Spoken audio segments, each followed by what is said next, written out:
तिहरवा आश्रम से शुरू किया है। आज करीब 113-14 दिन हो गए उसको पैदल चलते हुए। हम लोग पश्चिम चंपारण से हम लोगों ने शुरू किया है। करीब 48 दिन में पश्चिम चंपारण में था। उसके बाद 50 दिन पूर्वी चंपारण और शिवहर में, 50-52 दिन, और पिछले 5-6 दिनों से मैं गोपालगंज में आपके ज़िले में चल रहा हूँ। उसी के क्रम में मैं बैकुंठपुर से घुसा हूँ। बैकुंठपुर, सिद्धवलिया होते हुए, बरौली होते हुए यहाँ पर मैं माजा थावे में अभी पहुँचा हूँ। अभी तक जो देख रहे हैं, समझ रहे हैं, गोपालगंज के जिला की जो स्थिति है, जो प्रखंडों में स्थिति है, उस पर मैं जब जिले के आधा से ज़्यादा जिला कर लेता हूँ तभी बोलना उचित होता है। क्योंकि मेरा अभी तक का अनुभव है कि कई बार जब आप जिस प्रखंड में जाते हैं, जो चीज़ दिखती है, जरूरी नहीं है कि दूसरा प्रखंड भी वैसा ही हो। लेकिन मोटे तौर पर जो अभी 110 दिन से ज़्यादा चलने के बाद जो अनुभव रहा है कि बिहार के समाज के नज़रिए से, लोगों के नज़रिए से यहाँ पर बेरोजगारी और पलायन लोगों के लिए सबसे बड़ी समस्या है। ये बात सबको पता है, इसके लिए नीचे पैदल चलने की कोई ज़रूरत नहीं है। लेकिन जब आप पैदल चलते हैं तो इस समस्या के विकरालता का, इसका आर्थिक सामाजिक पहलू है, उसकी समझ आपको आती है। मैं 110 दिन से चल रहा हूँ। जितने गाँव में हम लोग गए हैं, सैकड़ों गाँव में, पंचायतों में मैं गया हूँ खुद चल के। ज़्यादातर गाँव में 50% से ज़्यादा युवा मजदूरी करने के लिए बिहार से बाहर रहते हैं। ये स्थिति है। जिन गाँव में बाढ़ की समस्या है, जहाँ पर बाढ़ आता है, वहाँ पर पलायन और भी ज़्यादा भयावह स्थिति में है, क्योंकि वहाँ पर कोई भी सुविधा नहीं है। बेरोजगारी और पलायन के बाद दूसरी जो सबसे बड़ी समस्या यहाँ पर वो है किसानों की। जो खेती किसानी करने वाले लोग हैं, उनकी जो कुछ तात्कालिक समस्याएं हैं और कुछ लॉन्ग टर्म समस्याएं उनकी जो समझ में आती हैं। पहली जो तात्कालिक समस्या पिछले कई दिनों से जब से मैं चल रहा हूँ लोग बता रहे हैं, वो यूरिया की किल्लत, खाद का ब्लैक मार्केटिंग, काला बाजारी। कि यूरिया 277 रुपये का लोगों को 500 रुपये से 1200 रुपये तक देने पड़े हैं। जो क्षेत्र नेपाल के बॉर्डर से जितना करीब है, यूरिया की कीमत उतनी ही ज़्यादा है, वहाँ किल्लत उतनी ज़्यादा है। इसके साथ पोटास और DAP पर भी लोग 500 से 800 रुपये ब्लैक देने की बात कहते रहे हैं। जो लोग यहाँ खेती किसानी करते हैं, उनकी समस्या है जल संसाधन की। यहाँ पर जो वाटर मैनेजमेंट है, या तो लोगों को सूखे का सामना करना पड़ता है या बाढ़ का सामना करना पड़ता है। बिहार में कम से कम दोनों चंपारण में मैंने ये देखा कि यहाँ पर जो नहर पहले से बने हुए थे, चंपारण वो जिले हैं जहाँ नहरों का जाल पहले से रहा है, लेकिन अब वो नहर रख रखाव के अभाव में पानी की सुविधा, सिंचाई की सुविधा लोगों को नहीं मिल रही है। अगर आप इसको बिहार के आंकड़ों के नज़रिए से देखेंगे तो आपको पता चलेगा कि पिछले 10 साल में, इस बात को नोट कर लीजिए, पिछले 10 साल में बिहार देश का एकमात्र ऐसा राज्य है जहां एश्योर्ड इरिगेशन वाली जमीन 11% से कम हो गई है। मतलब सिंचाई की सुविधा जितनी थी उससे 11% कम हो गई है। पहले 100 एकड़ में अगर सिंचाई की सुविधा थी तो आज वो 89 एकड़ में ही बच गई है। जो पहले से नहर या ट्यूबवेल थे सरकारी, वो भी रख रखाव के अभाव में खराब हो गए, बंद हो गए। इसके साथ खाद बीज की समस्या है, पानी नहीं है, बाढ़ आता है। इन सब के बावजूद जो किसानों की बदहाली की स्थिति है, वो इन वजहों से ज़्यादा इस कारण से है कि यहाँ पर जो किसान इन सारी परेशानियों के बाद उपजाता है, उसको उसकी कीमत नहीं मिलती है। जो फसल यहाँ किसान उपजाते हैं उसकी कीमत उनको नहीं मिलती है। मैं 110 दिन से चल रहा हूँ पैदल। ये वो सीजन है जिसमें गन्ना और धान दोनों की कटाई हुई है। अभी तक जितने लोग मुझे मिले हैं, कोई भी व्यक्ति ऐसा नहीं मिला जिसने धान की कीमत 2050 बताई हो, जो कि सरकार का समर्थन मूल्य है। ज्यादातर लोगों ने अपना धान 1200 से 1600 रुपए क्विंटल के दर से बेचा है, जबकि धान का समर्थन मूल्य है 2050 रुपया। गन्ना को लेकर चूंकि इन तीनों चारों जिलों में गन्ने की बड़े पैमाने पर खेती होती है, यहाँ पर 3 तरह के गन्ने के उत्पादन की बात लोगों ने बताई, जिसको टॉप वेराइटी मिल वाले बताते हैं, जिसका दाम सबसे ज्यादा है, जो समर्थन मूल्य जिसका सबसे ज्यादा है, उसका समर्थन मूल्य भी यूपी में उत्तर प्रदेश के गन्ने के समर्थन मूल्य से 60 रुपए क्विंटल कम है। दूसरी समस्या जो किसानों की है, जो कैटेगरी 1 का गन्ना है, उसमें कीड़ा भी ज्यादा लग रहा है और वो सूख भी तेजी से रहा है। तीसरी समस्या जो किसानों ने गन्ने को लेकर बताई वो है घटतौली की, जो मिलों की मनमानी है। दोनों चंपारण, शिवहर और गोपालगंज में हर जगह लोगों ने ये बताया कि जो मिलों के बंद होने की वजह से जो मिल चल रहे हैं उनकी मनमानी है। वो जो हर ट्रेलर पे करीब करीब 5 से 7-8 क्विंटल तक घटतौली की जाती है, मतलब कम वजन करके ही पैसा दिया जाता है और किसानों के पास कोई विकल्प नहीं है कि वो उसके अलावा कुछ कर सके। अब जो उत्पादन है उसका मूल्य नहीं मिलने की वजह से बिहार के किसानों का क्या नुकसान है, इसका मैं आपको आर्थिक पहलू बता देता हूँ। बिहार में मैंने इसका अध्ययन कराया, पिछले 100 दिन से चल रहा हूँ तो देखा मैंने कि समर्थन मूल्य किसी को नहीं मिलता है, तो इसका आर्थिक खामियाजा कितना भुगतना पड़ता है वो बताना चाहता हूँ आपको। बिहार में पिछले 10 सालों में 13% धान ही समर्थन मूल्य के जरिए पर खरीदा गया है और गेहूं के लिए ये प्रतिशत है 1, मतलब सिर्फ 1% गेहूं ही समर्थन मूल्य पर खरीदा गया है। धान और गेहूं के अलावा कोई दूसरी फसल किसी भी एक छटाक भी वो समर्थन मूल्य पर नहीं खरीदा गया है। पंजाब के किसानों के बारे में बड़ी चर्चा होती है कि पंजाब का किसान बहुत मजबूत है, तो पंजाब के लिए ये आंकड़ा है धान के मामले में, गेहूं के मामले में 72% और धान के लिए 70% है। मतलब अगर पंजाब का किसान 100 क्विंटल धान उपजाता है, गेहूं उपजाता है, तो उसमें 70% समर्थन मूल्य पर सरकार खरीदती है। बिहार में 100 क्विंटल जो आप गेहूं धान उपजाते हैं उसमें 13 और 1 क्विंटल ही सरकार समर्थन मूल्य पर खरीदती है। इसका आर्थिक पक्ष ये है कि अगर सिर्फ यहाँ पर जो किसान सारे परेशानियों के बाद जो फसल उपजा रहे हैं, इसका सही भाव अगर किसानों को मिल जाए, जो सरकारी भाव है वो मिल जाए, तो हर साल बिहार के किसानों को करीब करीब 25,000 करोड़ रुपया अलग से हर साल मिलना चाहिए। इसका मतलब दूसरे शब्दों में ये समझ लीजिए कि समर्थन मूल्य पर धान गेहूं नहीं खरीदे जाने की वजह से हर साल बिहार के किसानों का 25,000 करोड़ रुपया का नुकसान हो रहा है। और ये राज्य का दुर्भाग्य है कि यहाँ पर कोई व्यक्ति, कोई पत्रकार, कोई नेता इसकी चर्चा तक नहीं करता है कि इतना बड़ा नुकसान हर साल बिहार के किसानों का, बिहार के लोगों का हो रहा है। और ये पैसा बिहार सरकार को नहीं देना है, ये पैसा बिहार सरकार को सिर्फ इसका प्रोक्योरमेंट करना है, सिर्फ खरीद करनी है। ये पैसा केंद्र की सरकार उन सारे राज्यों को देती है जो कि समर्थन मूल्य पर अपने किसानों से धान, गेहूं, गन्ना, ज्वार, बाजरा वगैरह खरीदते हैं। किसान पंजाब में सरकार वहां खरीद रही है और उसका रिएम्बर्समेंट लेती है सेंट्रल गवर्नमेंट से। सेंट्रल गवर्नमेंट करीब हर साल 5.5 लाख करोड़ रुपया राज्यों को देते हैं वो लोग, ये धान गेहूं के समर्थन मूल्य के लिए। बिहार सरकार में ऐसी कोई व्यवस्था ही नहीं है, इसलिए किसी को ये लाभ मिलता नहीं है। रोजगार पलायन के और किसानों के बाद तीसरी जो सबसे बड़ी समस्या है वो शिक्षा का ध्वस्त हो जाना है। मैं रोज कहता हूं कि नीतीश कुमार जैसे पढ़े लिखे मुख्यमंत्री के शासन काल में शिक्षा व्यवस्था का ध्वस्त हो जाना, ये उनके 17 साल के शासन का सबसे काला अध्याय है।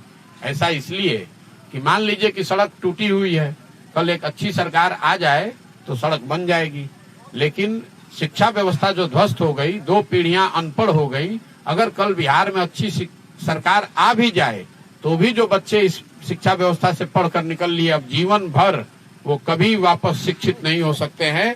उनको जीवन भर पढ़े लिखे समाज के पीछे ही चलना पड़ेगा। इसलिए इस समाज में शिक्षा के प्रति जो जागरूकता नहीं है, शिक्षा पर वोटिंग नहीं होती है, शिक्षा पर चुनाव नहीं होता है, लोगों को ये समझ में नहीं आ रही है बात कि सबसे बड़ा नुकसान, और इसका सबसे बड़ा नुकसान गरीब के बच्चों को है, गरीबों को है। क्योंकि जो जिसके पास थोड़ा बहुत भी आर्थिक साधन है वो तो अपने बच्चे को प्राइवेट स्कूल में पढ़ा रहा है, लेकिन जो गरीब आदमी है उसके लिए गरीबी से निकलने का एकमात्र जरिया जो शिक्षा थी वो खत्म हो गया। जैसे हम लोग खुद जिस परिवार से आते हैं, हमारे दादा मजदूर थे, बैलगाड़ी चलाते थे, तो बाबूजी हमारे पढ़े तो डॉक्टर हो गए। हम लोग सरकारी स्कूल से पढ़े हैं फिर तभी तो यहाँ बैठ के बात कर रहे हैं। लेकिन अगर पढ़ाई होगी ही नहीं तो कोई गरीब का बच्चा आगे निकल ही नहीं सकता है। ये दुर्दशा है, और ये दुर्दशा इसलिए है कि समता मूलक शिक्षा व्यवस्था बनाने के नाम पर ये लालू नीतीश के राज में हर जगह स्कूल खोल दिया गया। ना उसकी गुणवत्ता की चिंता की गई, ना शिक्षा के शिक्षकों की चिंता की गई। तो हुआ ये है कि जहाँ पर बिल्डिंग है वहां पर शिक्षक नहीं है, जहाँ शिक्षक है वहां बिल्डिंग नहीं है, जहाँ दोनों है वहां बच्चे ही नहीं है। ये स्थिति है। तो एक शब्द में मैं आपको बताऊं तो जो 110 दिन चलने के बाद मैंने जो देखा, समझा, अनुभव किया, बिहार के स्कूलों में, विद्यालयों में खिचड़ी बंट रहा है और कॉलेजेस में डिग्री बंट रहा है। पढ़ाई दोनों में कहीं नहीं हो रहा है। कॉलेज में हालत ये है कि लड़के नामांकन लेते हैं, कराने जाते हैं, एडमिट कार्ड लेकर एग्जाम देने जाते हैं और वहां से रिजल्ट, डिग्री लेने जाते हैं। पढ़ाई न कॉलेज में हो रहा है न स्कूल में हो रहा है। इन तीनों के बाद यहाँ 3 बड़ी सरकार की, सेंट्रल गवर्नमेंट की, केंद्र सरकार की जो योजना चल रही है, उस पर मैंने जो देखा वो बताना चाहता हूँ।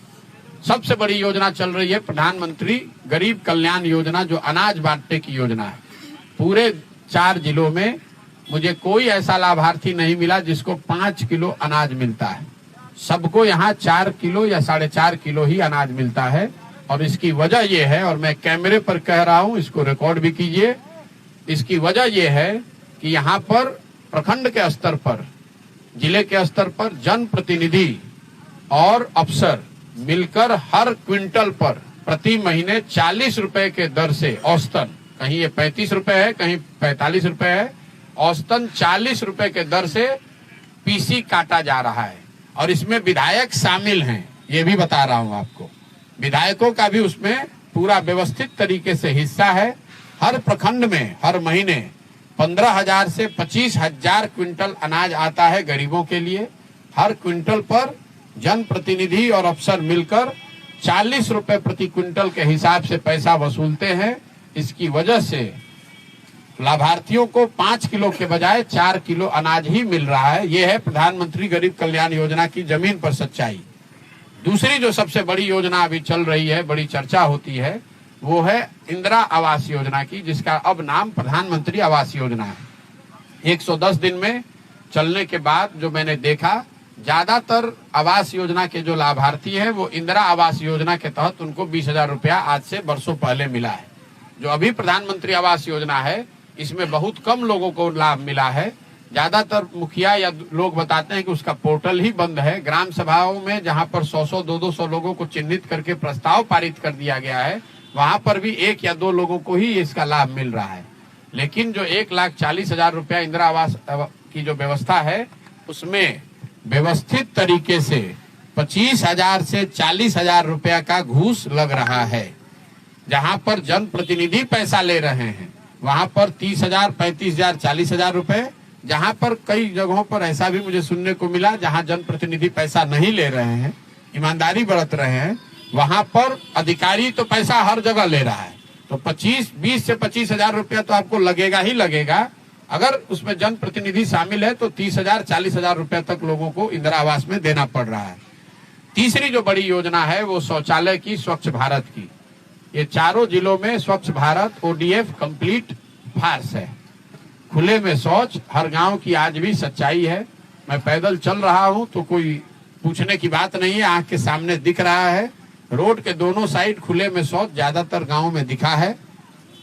लोग ये बता रहे हैं कि शौचालय योजना में 2,000 से 4,000 रुपया प्रति शौचालय लाभार्थियों ने अफसरों को दिया है। उसके बदले में उनको 12,000 रुपया मिल गया। न किसी ने शौचालय बनाने की कोशिश की, न देखने की कोशिश की कि उसका उपयोग हो रहा है कि नहीं हो रहा है। एक और जो सरकार की, केंद्र सरकार की योजना है, जिसने मुझे यहाँ पर बहुत आश्चर्यचकित जिससे मैं हूँ, वो है मनरेगा।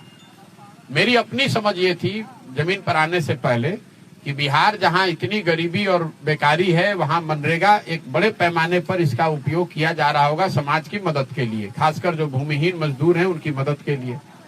बिहार में अभी तक 110 दिन से ज्यादा में मुझे कहीं पर भी मनरेगा का कोई काम होता नहीं दिखा। वही मुझे गांव में, पंचायत में ये नहीं दिखा कि ये मनरेगा के मजदूर या मनरेगा का काम चल रहा है, यहाँ पर 10, 20, 50, 100 मजदूर काम कर रहे हैं। जब इसको मैंने आंकड़ों में देखा तो आपको ये बताना चाहता हूँ, बिहार सरकार का मनरेगा का यूटिलाइजेशन 40% है। प्रिसाइसली पिछले साल 39% है। मतलब अगर बिहार सरकार के को 10,000 करोड़ रुपया दिल्ली से मनरेगा में मिल सकता था तो हम लोगों ने 4,000 करोड़ रुपया ही लिया। 6,000 करोड़ रुपया तो लाया ही नहीं, सरेंडर कर दिया दिल्ली में। यहाँ की सरकार, यहाँ के अफसर इतने मोटी चमड़ी है इनकी कि जिस राज्य में पलायन सबसे बड़ी समस्या है, मजदूरी बेरोजगारी सबसे बड़ी समस्या है, वहां हर साल हम लोग 6 से 7 हजार करोड़ रुपया दिल्ली से ला ही नहीं रहे हैं। हमें जरूरत ही नहीं है इसकी। और जो पैसा आ रहा है मनरेगा में, उसमें पीसी का रेट है 40%। तो मतलब 4,000 करोड़ आया, उसमें 1,600 करोड़ रुपया पीसी को चला गया। लोगों को 2,400 से 2,500 करोड़ रुपया का काम करने का या मजदूरी मिला। तो इफेक्टिवली बिहार के भूमिहीनों को, मजदूरों को जो 10 से 12 हजार करोड़ रुपया हर साल मिलना चाहिए था, उसके बदले में सिर्फ और सिर्फ 2,500 करोड़ के आसपास रुपया हर साल मिल रहा है। ये मनरेगा की सच्चाई है। ये 4 जो सेंट्रल गवर्नमेंट की बड़ी स्कीम है, उस पर मैंने टिप्पणी आपको कर दी। 2 स्कीम जो बिहार सरकार की, जिसकी बहुत चर्चा होती है, एक है नल जल योजना। इसकी चर्चा आप लोग भी बहुत करते हैं। ये 7 निश्चय का हिस्सा था। हालांकि 7 निश्चय की ये सबसे बड़ी योजना नहीं थी, लेकिन इसकी चर्चा बहुत होती है। नल जल योजना में मैंने जो अभी तक देखा है, पश्चिम चंपारण में नल जल योजना की हालत सबसे ज्यादा खराब है। वहां 100 में 90% नल जल योजना बंद पड़ी हुई है या काम नहीं कर रहा है। पूर्वी चंपारण में स्थिति मुझे थोड़ी बेहतर दिखी। 100 में 70 काम नहीं कर रहा है, मतलब 2/3 काम नहीं कर रहा है। 25 से 30 नल जल योजना काम कर रही है। गोपालगंज में भी अभी जितने प्रखंडों में मैं घूम कर आया हूं, इसमें भी स्थिति कमोवेश पूर्वी चंपारण वाली ही है। 100 अगर नल जल की योजना है तो उसमें 70 काम नहीं कर रहा है, 25 से 30 काम कर रहा है। तो पूर्वी चंपारण और गोपालगंज में जहां स्थिति रिलेटिवली थोड़ी बेहतर है, वहां पर भी 100 में 70 नल जल योजना काम नहीं कर रही है। पश्चिम चंपारण में तो स्थिति भयावह है, वहां 100 में 90 नहीं काम कर रहा है। इसके अलावा एक और जो बड़ी योजना 7 निश्चय में, जिसकी चर्चा आप लोग नहीं करते हैं, 7 निश्चय जब बनाया गया तो 80,000 करोड़ की योजना थी नालियों और गलियों का पक्कीकरण। उस समय नल जल योजना के बारे में ऐसी सोच थी कि करीब 5 वर्ष में 25,000 करोड़ रुपया इस पर खर्च होगा, सबको नल से पानी मिलने लगेगा। उसकी स्थिति है वो आपके सामने है। लेकिन नलियों और गलियों के पक्कीकरण के लिए उस समय का अनुमान था कि 80,000 करोड़ रुपया इस पर खर्च किया जाएगा। नालियों और गलियों की स्कीम की स्थिति ये है कि मुझे कहीं पर भी नालियों की व्यवस्था नहीं दिखी। उस समय उस योजना में, चूंकि बनाने में हम लोग शामिल रहे हैं, योजना की परिकल्पना ये थी कि हर घर के नाली को पक्की नाली से जोड़कर एक बड़े नाले में लाया जाएगा और बड़े नाले के जरिए गांव के पानी को लाकर बाहर उसके निस्तारण की व्यवस्था की जाएगी। मुझे कोई भी ऐसा गांव नहीं मिला है अभी तक जहां घर के नालियों को बड़े नाले से जोड़ा गया हो। कहीं कहीं गांवों में रोड के किनारे बेतरतीब बनाए हुए कुछ बड़े नाले दिखे, लेकिन उन नालों में ना घरों के नालियों का पानी आ रहा है, ना उन नालों से पानी के कहीं जाकर निस्तारण की व्यवस्था है। तो ज्यादातर ऐसे बड़े नाले जो रोड के किनारे बने हुए हैं, उसमें कूड़ा करकट भरा हुआ है, उसमें नालों की नहीं, वो कूड़ेदान की तरह उसका इस्तेमाल हो रहा है। ये दिखाता है कि उस योजना के नाम पर पैसा निकाला गया है, लूट हुई है, लेकिन वो नीचे कुछ बना नहीं। गलियों के पक्कीकरण की जहां तक बात है, कोई भी गली जहां मैंने ये नहीं देखा कि 7 निश्चय योजना के तहत जहां पक्कीकरण किया गया है, जो पंचायती राज व्यवस्था के तहत पक्कीकरण पहले से किया गया है या सोलिंग की गई है ईंट की, वही स्थिति आज भी है। इसके अलावा 2 चीजें जो 7 निश्चय का बड़ा हिस्सा था कि जितने बेरोजगार युवा हैं 18 साल से 35 साल के, उनके लिए 7 निश्चय में ये घोषणा की गई थी कि जब तक उनको रोजगार नहीं मिलेगा तब तक उनको 1,000 रुपया हर महीना प्रति माह उनको सहायता सरकार की ओर से मिलेगा। इस योजना की स्थिति ये है कि जो लाभार्थी है वो भी भूल गए, कोई पूछ ही नहीं रहा है, सब लोग भूल गया है कि कोई ऐसी योजना भी थी। यही हाल स्टूडेंट क्रेडिट कार्ड का है। स्टूडेंट क्रेडिट कार्ड की जब परिकल्पना हम लोगों ने की थी, उसमें अगर वो योजना लागू हो गई होती तो 12वीं के बाद पढ़ाई करने के लिए किसी भी परिवार को अपने बच्चे को पढ़ाने के लिए अपने घर से पैसा नहीं देना पड़ता। इसके इक्का दुक्का मुझे बेनिफिशियरी रास्ते में मिलते हैं, लेकिन जब योजना बनाई गई थी तो उस समय अनुमान था कि करीब 1.25 करोड़ बिहार के बच्चों को इसका लाभ मिलेगा। मुझे नहीं लगता है कि इस योजना का लाभ बच्चों को इतनी संख्या में मिला है। कहीं कहीं इक्का दुक्का 1-2 लड़के मिलते हैं जिन्होंने स्टूडेंट क्रेडिट कार्ड वगैरह में अप्लाई किया है। बेनिफिट कहीं मिलने वालों की संख्या बहुत नगण्य है।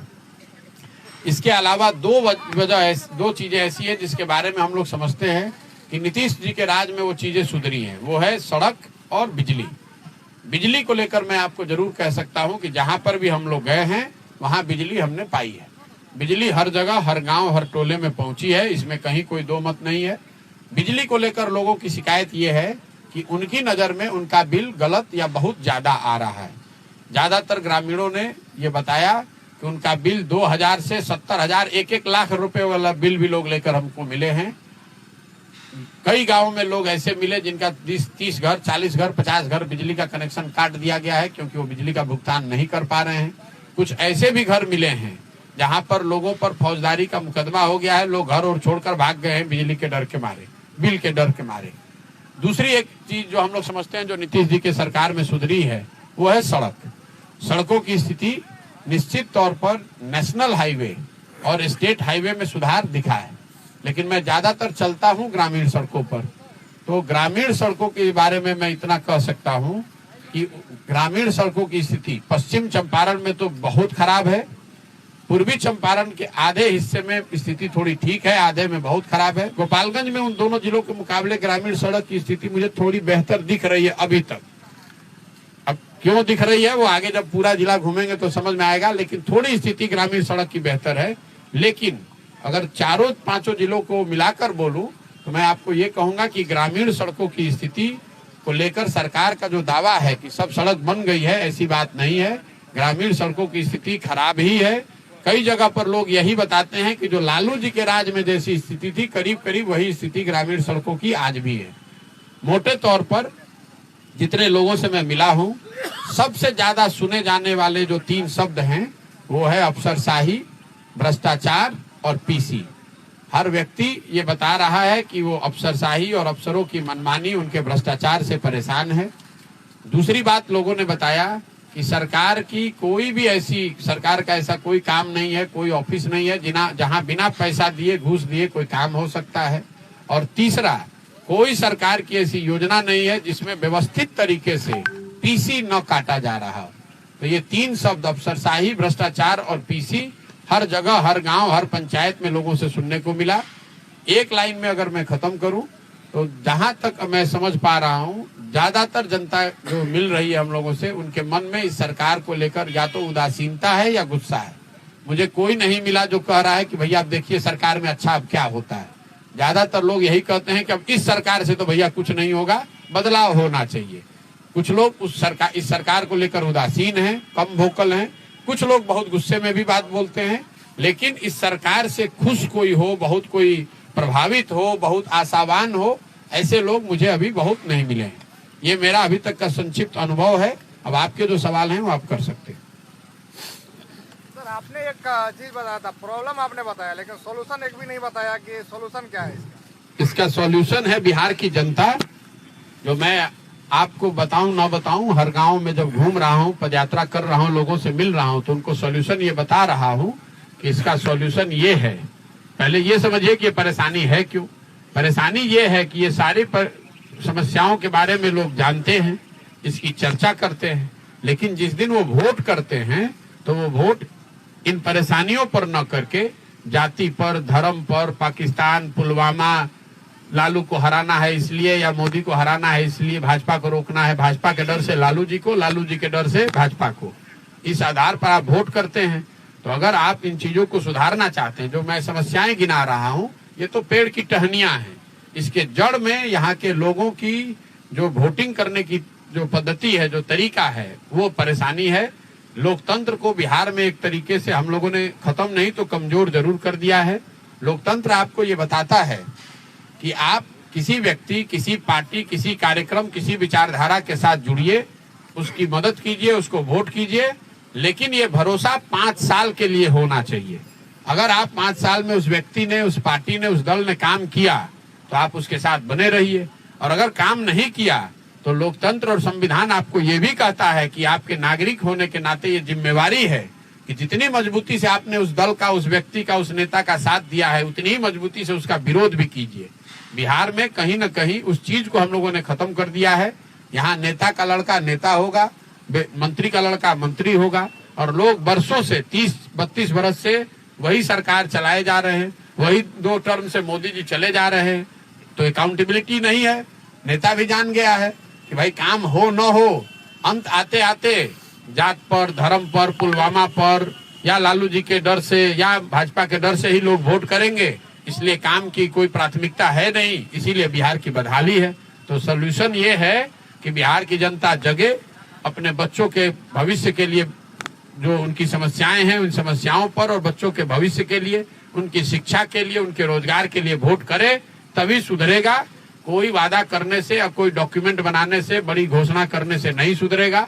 जब तक समाज नहीं सुधरेगा, जब तक आप नहीं सुधरिएगा, तब तक कोई दल और नेता बिहार को नहीं सुधार सकता है। शराबबंदी को कितना अंक देते हैं? शराबबंदी की हालत ये है कि पत्रकारों ने सवाल पूछना बंद कर दिया है। शराबबंदी को 0 अंक देते हैं। मैं बता रहा हूँ, मैं पहला आदमी हूँ जिस दिन से आया हूँ उस दिन से कह रहा हूँ और कैमरे पर आज फिर से कह रहा हूँ आपके सामने भी, बिल्कुल गलत ये प्रयास है। कहीं पूरे दुनिया में इसका प्रमाण नहीं है। ये बिहार के नेता जितने हैं, पहले ये भाजपा वाले जब सत्ता में थे तो इसके समर्थन में थे, आज विपक्ष में आए तो हल्ला मचा रहे हैं। तेजस्वी यादव पहले शराबबंदी में उनको माफिया दिख रहा था, अभी जब सरकार में आ गए तो उनको माफिया नहीं दिख रहा है। मैं आपको पहले दिन से कह रहा हूँ, शराबबंदी बिल्कुल गलत है। इसका कोई फायदा न समाज को है न राज्य को है।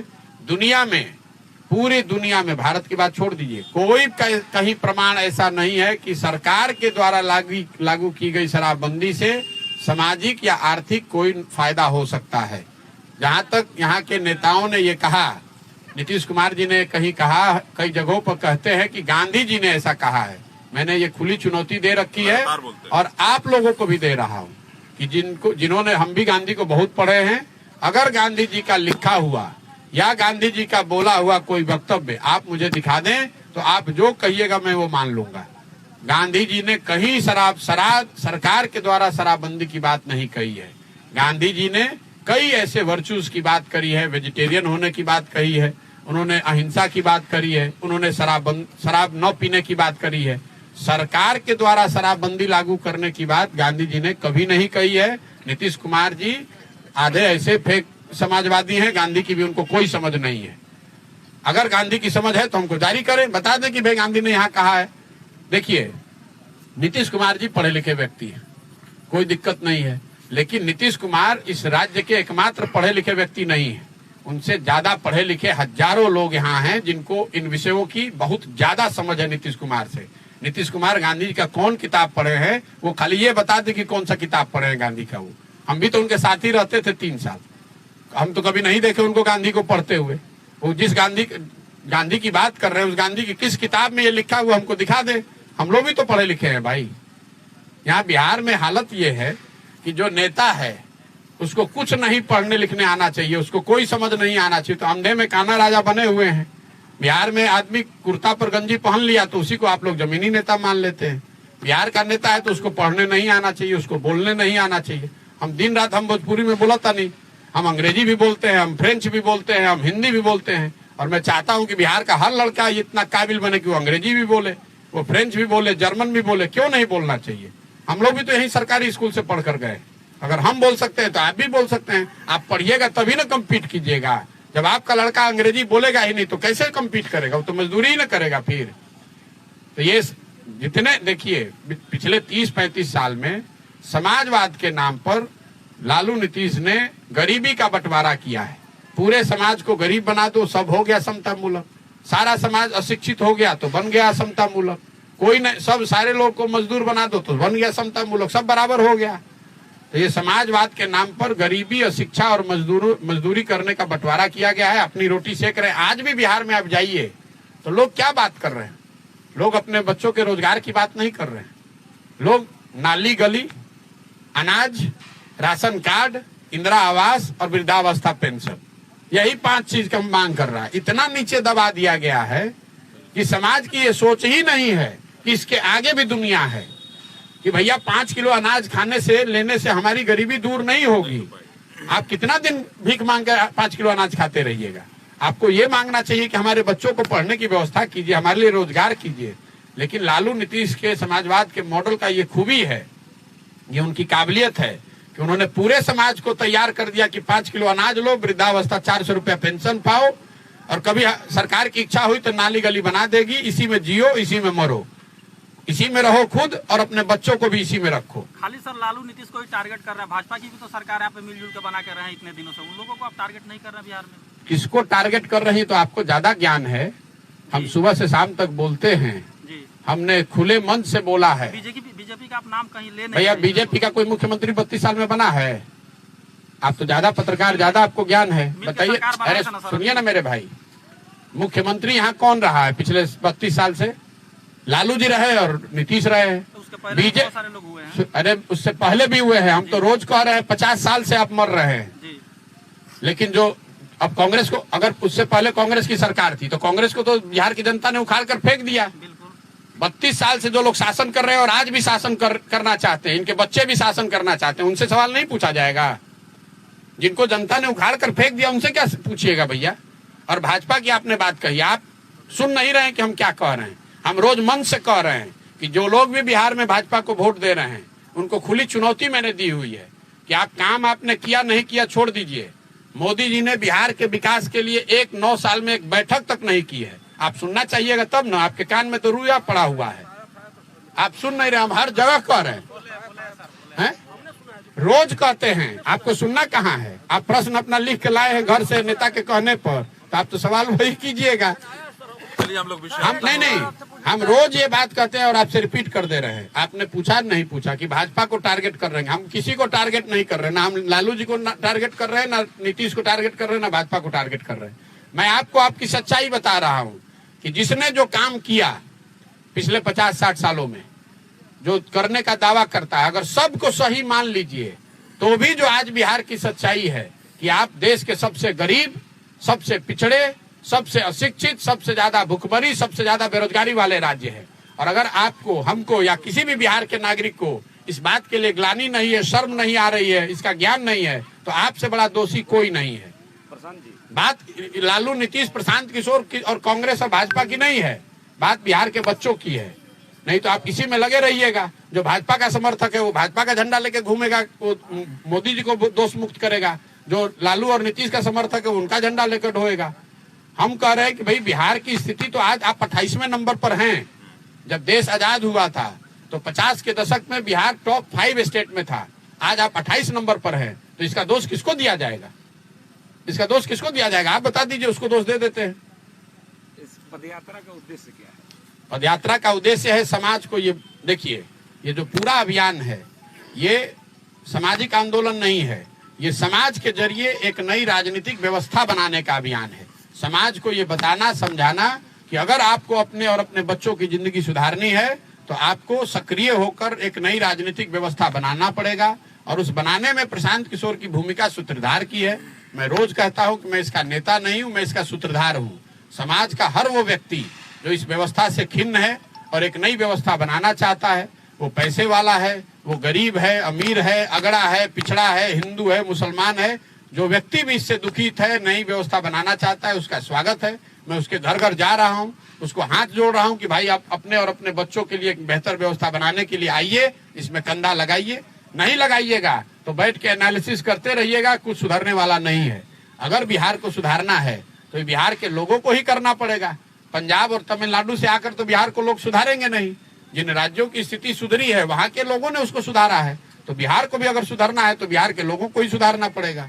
नीतीश जी कह रहे हैं कि जो पिएगा वह मरेगा। चलिए नीतीश जी का उम्र कि जो पिएगा वह मरेगा। फिर रात भी 3 लोगों की मौत। भैया देखिए, नीतीश जी की उम्र हो गई है ज्यादा, 3 लोगों की मौत। मैं बता रहा हूं आपको, नीतीश जी की उम्र बहुत हो गई है। सामाजिक राजनीतिक तौर से अकेले पड़ गए हैं। तो आदमी घबराहट में जब बहुत उम्र हो जाती है, सामाजिक राजनीतिक तौर पर अकेले पड़ जाए और ऐसे लोगों के साथ बैठे हैं जिन पर उनका खुद का भरोसा नहीं है। हम नीतीश कुमार को नहीं जानते हैं, उनको 1 मिनट भी भरोसा नहीं है, उनको कोई आरजेडी से प्रेम नहीं हुआ है। पहले आप समझ लीजिए, नीतीश कुमार ऐसे व्यक्ति हैं कि उन्होंने आरजेडी, आपको ये पूछना चाहिए कि भाई जिस आरजेडी का भय दिखाकर, जिस लालू जी के जंगल राज का भय दिखाकर नीतीश कुमार 17 साल से मुख्यमंत्री हैं, वही नीतीश कुमार आज तेजस्वी यादव को आगे क्यों बढ़ाना चाहते हैं? वो इसलिए बढ़ाना चाहते हैं कि नीतीश कुमार ये चाहते हैं कि उनके बाद एक वही जंगल राज वाली व्यवस्था लागू हो जाए ताकि बिहार की जनता कहे कि एकरा से बढ़िया तो नीतीश जी रहन रे भाई। यही एक तरीका उनके पास बचा हुआ है लगातार अपने। कैजुअलिटी हो रहा है। मैं आपको बता रहा हूँ, लगातार कैजुअलिटी के अरे बाद कैजुअलिटी से उनको कोई असर ही नहीं है। उनको मालूम है कि भाई अरे आप मुआवजे की बात करें, उनको मालूम है हमको 25 तक मुख्यमंत्री रहना है, तो 25 तक बने रहो। उसके बाद एक ऐसी व्यवस्था बना के जाओ जो हमसे भी खराब हो, ताकि हम उसमें अच्छे दिखने लगे। जैसे वो 17 साल कैसे राज कर रहे हैं, हमेशा यही कहते हैं कि याद नहीं है लालू जी के टाइम में कितना खराब था, अब थोड़ा कम खराब है। तो चाहते हैं कि उनके बाद इससे भी खराब हो जाए, ताकि लोग उनको कहे कि भैया इससे बढ़िया, कितनों कहिए नीतीश कुमार कितनों खराब थे लेकिन इससे तो बढ़िया थे। अगर नीतीश से बढ़िया कोई आ जाएगा तब तो लोग कहेंगे कि भैया इनसे जान बचा जान छूटा। तो ये नीतीश कुमार का तेजस्वी यादव के लिए प्रेम नहीं है, ये नीतीश कुमार की सोची समझी समझदारी है कि हमारे बाद ऐसे आदमी को बैठा कर जाए ताकि बिहार की जनता, जिसने उनको उनकी नजर में जिसने उनको 42 पर उतार दिया, उनका राजनीतिक मान मर्दन कर दिया, तो अपनी ओर से बिहार की जनता को सीख देने के लिए कि तुम्हारे सर पर ऐसे आदमी को बैठा कर जाएंगे कि तुम आगे आने वाले सालों में याद करोगे कि इससे बढ़िया तो नीतीश से जी रहा। थोड़ा सा लिख साट के बात करते हैं। उपेंद्र कुशवाहा जी अब चलिए, हमारा लंच का टाइम है, हमको आगे 20 किलोमीटर भी चलना भी है। थोड़ा सा बिहार के पिछड़ेपन की बात आप कर रहे हैं, जैसे लालू जी नीतीश जी, क्यों ना आपको भी दोषी समझा जाए, क्योंकि उन्हीं लालू और नीतीश और मोदी जी के लिए आपने भी काम किया हुआ इस बिहार में। बिल्कुल, मैंने जो काम किया है वो डंके की चोट पे किया है। बहुत लोग ये सवाल करते हैं, आपको करना भी चाहिए कि भाई यही नीतीश कुमार है जिनको आपने, लालू के लिए मैंने कभी काम नहीं किया, जिनकी मदद आपने 14-15 में की है। ठीक बात है, ये सवाल का जवाब सुन लीजिए। 14-15 के नीतीश कुमार और 21-22 के नीतीश कुमार में जमीन आसमान का फर्क है, प्रशासक के तौर पर, राजनेता के तौर पर और मानवता के आधार पर। 14-15 में जिस नीतीश कुमार की मदद मैंने की थी, उसके बारे में एक बिहार में ज्यादातर लोगों की सोच थी कि उन्होंने 2005 से 2012-13 के दौर में बिहार में कुछ करने का प्रयास किया था। नीतीश कुमार चुनाव हार गए थे, चुनाव हारे नहीं थे, उनकी पार्टी को लोकसभा में झटका लगा था। नीतीश कुमार हमसे दिसंबर 2014 में मिले दिल्ली में आकर, उनको किसी ने बताया था कि भाई मोदी जी का अभियान जिस लड़के ने किया है वो बिहार का है। तो मैंने उनको ये कहा कि साहब, अगर आप मुख्यमंत्री वहां थे और अच्छा काम कर रहे थे तो आप वापस बनिए, मांझी जी को हटाकर बनिए। आपने मांझी जी को क्यों दे दिया, आप बनिए, और चुनाव में अगर जो आपको सुविधा चाहिए, मदद चाहिए, तो हम लोग कंधा लगाएंगे। इसलिए नीतीश कुमार की मदद की, क्योंकि हमको बिहार की राजनीति से कोई लेना देना नहीं है। बिहार के होने के नाते मेरी समझ थी कि भाई ये आदमी वहां अच्छा काम कर रहे हैं तो काम कीजिए। उन्होंने लोकसभा हारने के बाद मांझी जी को बना दिया था, तो मेरा ये जरूर उनको प्रस्ताव था कि लोकतंत्र में आपको अधिकार नहीं है कि आपको जनता ने चुना, आप किसी दूसरे को बैठा दीजिए, आप वापस आइए, जिम्मेवारी लीजिए, चुनाव में आपकी मदद मैं करूंगा। मैंने मदद उनकी की भी, लेकिन मैंने उस नीतीश कुमार की मदद की थी जिसने 2005 से 2012-13 में काम करने का प्रयास किया था। मैंने उस नीतीश कुमार की मदद की थी जो 2014 में चुनाव नहीं हारे थे, उनकी पार्टी की सीट कम हुई थी लोकसभा में, लेकिन फिर भी उन्होंने पद से इस्तीफा देकर मांझी जी को बनाया था।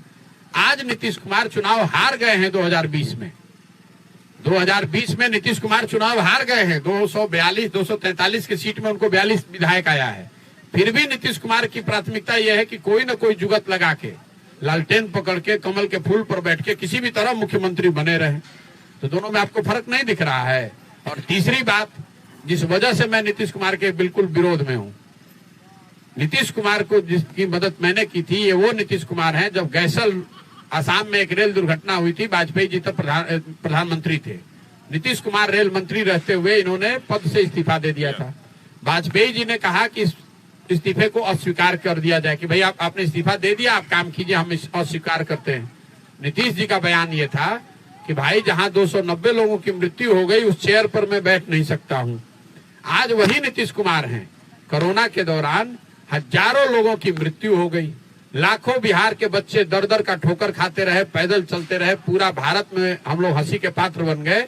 नीतीश कुमार अपने बंगले से नहीं निकले, कोई प्रयास नहीं किया कि उन बच्चों की मदद की जाए। प्रयास चाह रहे थे कि इस्तीफा, आज प्रयास चाह रहे थे कि इस्तीफा, मतलब मैंने जब बंगले से बाहर नहीं निकले, इतने लाखों लोगों की मौत हो गई, आप कह रहे हैं, तो ऐसी परिस्थिति में आप सीएम से इस्तीफा चाह रहे थे कि हम इस्तीफा मांगने वाले कौन है? मैं अपना जो मूल्यांकन है उस आदमी के बारे में वो बता रहा हूँ। मेरी अपेक्षा थी कि भाई मुख्यमंत्री होने के नाते जब बिहार के लड़के रोड पर 2-2 हजार किलोमीटर पैदल चल रहे थे, बाहर तो जाए। मैंने उस समय फोन पर बात भी किया है कि दिल्ली में लड़के फंसे हुए थे, मैंने उनको ये भी सलाह दिया कि भाई कम से कम कुछ अफसरों को यहाँ बैठा दीजिए बिहार भवन में, बस से यहाँ से लड़के जा सकते हैं, क्योंकि दिल्ली सरकार ने लोगों को उठाकर यूपी बॉर्डर पे डंप कर दिया था। हजारों लोग तड़फड़ा रहे थे कि कैसे हम जाएं, और अगर बिहार सरकार ने 20 अफसरों को भी बैठा दिया होता दिल्ली में, 100 बसों की व्यवस्था कर दी होती, तो सारी स्थिति सुधर सकती थी। उन्होंने कोई उसका रिस्पॉन्स नहीं किया, तो उनका क्यों नहीं विरोध करेंगे। मैं और दूसरी बात, आपने जो कहा कि पहले किसकी मदद की, मैंने आपको पहले अपनी बात में कहा कि लोकतंत्र आपको ये बताता है कि आप जिस पर भी भरोसा करके मदद कर रहे कीजिए, लेकिन वो भरोसा 5 साल के लिए है। हम उनके बंधुआ मजदूर नहीं हैं।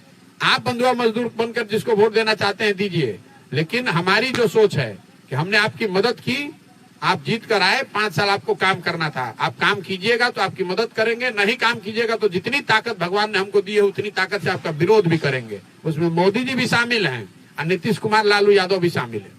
हम डरते किसी से नहीं। परिवर्तन के लिए क्या आप ऑप्शन बनना चाहेंगे?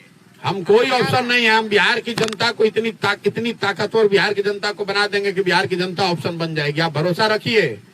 10 बरस में सुनिए, जनता किसको वोट करेगी? सुनिए तो बता रहे हैं, जनता अपने आप को वोट करेगी। आप काहे चिंता कर रहे हैं? ऑप्शन तो 3 ही अरे है। आपको ना ऑप्शन 3 दिख रहा है, तो फिर हमारे आप में फर्क ही क्या है? तीसरा ऑप्शन, अगर जिस काम को करने के लिए देश भर लोहा मानता है, उस पर हम पर छोड़ दीजिए ना। देखिए कि जनता किसको वोट करती है। देखिए कि हम इसी जनता से, इसी बिहार की जनता से इतना सशक्त विकल्प बनवा कर दिखाएंगे कि किसी को पता नहीं चलेगा कि ऊपर से क्या गया और जमीन से क्या खिसका। हम तो 50 आदमी के साथ पैदल चल रहे हैं, हम तो कुछ कर ही नहीं रहे, तो आखिर इतनी घबराहट क्यों है? 25 में चुनाव लड़ना चाहेंगे? अरे छोड़िए ना भाई चुनाव की बात, चुनाव की चिंता मत कीजिए आप। मैं आपसे जो कह रहा हूँ, हम तो 50 आदमी के साथ गांव-गांव चल रहे हैं। दल हमने बनाया नहीं, धरना प्रदर्शन कर नहीं रहे, किसी को गाली गलौज कर नहीं रहे। हम 50 आदमी के साथ रोड पर चल रहे हैं, तो काहे आप लोग को इतनी घबराहट? काहे नेता घबरा रहे इतना? घबराहट नहीं, ऑप्शन नहीं घबराहट है किसी को ना। जनता को अगर अरे ऑप्शन की तलाश अरे है, जनता को छोड़िए ना बात, आप पत्रकार हैं, आपने चुनाव की बात की, तो अगर घबराहट नहीं है तो हमको घूमने दीजिए पागल की तरह गांव में। हम तो किसी को कुछ रोक नहीं रहे हैं। हम 50-100 आदमी के साथ अपने खर्चे पर अपना चाय पानी खिचड़ी लेकर गांव-गांव घूम रहे हैं, तो हमको घूमने दीजिए। सर 2024 को लेके क्या कहना चाहते हैं? जो इलेक्शन आ रहा है, लोगों को क्या संदेश देना चाहते हैं? हम कुछ नहीं संदेश देना चाहते हैं। इलेक्शन हमारा, हम संदेश ये देना चाहते हैं कि इलेक्शन का काम हमने छोड़ दिया है। हम जो काम अभी कर रहे हैं, इस काम पर ही फोकस करना चाहते हैं। बिहार में बने हुए हैं, और जब तक ये व्यवस्था नहीं बना लेंगे, चाहे 2 बरस लगे कि 10 बरस, तब तक यहाँ से हिलने वाले नहीं है। 24 पे ना बोलना कोई मजबूरी है सर आपकी? 24 पे ना बोलना लोकसभा में कोई मजबूरी है? आपका दिमाग ही अलग ट्रैक पर चलता है। सर एक सवाल 24 पर नहीं बोलना किसकी मजबूरी है? किस चीज का मजबूरी? मतलब क्या संदेश देना मैं चाहते हैं? लोग क्या करें? आप ऐसे ही नेताओं का बात करने का के आदी हैं जो उलूल जुलूल बोलते हैं। जी। ये मेरा स्वभाव नहीं है उलूल जुलूल बोलना। हम जब बिहार में नहीं थे तो मैंने देश के हर मुद्दे पर बोला है, और बिहार के किसी मुद्दे पर मैंने एक टिप्पणी भी 4 बरस नहीं की है। जब बिहार में हैं, यहाँ गांव-गांव चल रहे हैं, तो बिहार के मुद्दे पर बोलेंगे, केरल के मुद्दे पर नहीं बोलेंगे, भारत के मुद्दे पर नहीं बोलेंगे। इसलिए कि हम बिहार में आए हुए हैं, भारत के मुद्दे की चिंता आप कीजिए। सर एक आप जैसे बड़े पत्रकार भारत के मुद्दों की चिंता करें, हमको बिहार की चिंता करने दीजिए। हम जो काम कर रहे हैं उसकी चिंता हमको करने सर दीजिए। एक सवाल है, मेरा बता दीजिए। जैसे युवा को बोलते हैं कि युवा को हम रोजगार देंगे, और जब सरकार में आ जाता है उसी के ऊपर लाठीचार्ज करा देते हैं, तो आप आएंगे तो क्या आपकी बात की गारंटी है कि आप जाके वो काम बिल्कुल करेंगे? हमारी बात की गारंटी नहीं है। हम तो रोज कह रहे हैं, खड़े होकर आप सुन ही नहीं रहे हैं। आप लोग पत्रकारों में दिक्कत ये है कि बिना सुने हुए, बिना प्रिपरेशन के, जैसे यहाँ नेता बिना प्रिपरेशन के चुनाव लड़ता है, आप लोग भी पीसी में आ गए हैं सवाल करने बिना पूछे हुए, बिना प्रिपेयर किए हुए। हर मीटिंग में मैं कहता हूँ कि अगर हमने पार्टी बनाई नहीं है, हमको आप पार्टी बना भी लेंगे, अगर हमको आप वोट दे भी दीजिएगा, तब भी कुछ नहीं सुधरेगा। जब तक जनता नहीं सुधरेगी तब तक, अगर हम भी वहां पहुंच जाएंगे तो हम भी आपको ठगेंगे। हम जनता को ये सिखा रहे हैं कि आप नेताओं को अकाउंटेबल बनाइए, जवाबदेह बनाइए, कि अगर आप काम नहीं करोगे तो आपको हटाएंगे। जब तक वो बात नहीं आएगी, नेताओं के मन में वो डर नहीं होगा कि हम जनता का काम नहीं करेंगे तो हमको जनता हरा देगी, तब तक कोई काम नहीं करेगा, चाहे प्रशांत किशोर हो या नीतीश कुमार हो।